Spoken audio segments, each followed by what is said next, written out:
Are you purchasing food from a legitimate supplier? Is your food labeled and invoiced correctly? Are time and temperature control for safety, or TCS, food items at the right temperatures? Are you inspecting your food storage areas to make sure staff are not bringing food from unknown places?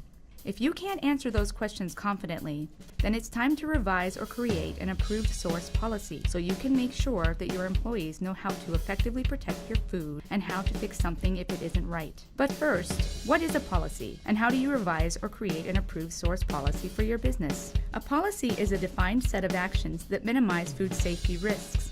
It is best to write your policies down to protect your customers and your business. Here are the fundamental steps to consider when developing any policy. Include key players in your workplace when it comes to approved source foods. Identify the most important steps in your processes. Ensure that your policy includes corrective actions. Revise the policy based on problems that arise or as your food processes change. Let's look at each of these steps more closely. When writing your policy, make sure you are including the key people in your establishment, like shift leads, managers, and influential staff. Here are common operations in a kitchen. Where could an issue with approved source products arise in each of these steps? Who is responsible? Who purchases, picks up, and receives food? What needs to happen? The source and condition of food should be checked by your establishment to make sure you are receiving food that is safe to serve to your customers.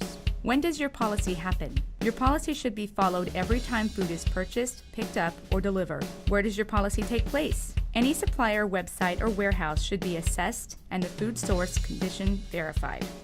How is your policy achieved? Staff purchasing food should know the right food suppliers and make sure they're all licensed. Staff that pick up or receive food orders need to make sure the food is in good condition, matches your invoice, and is from the right vendor.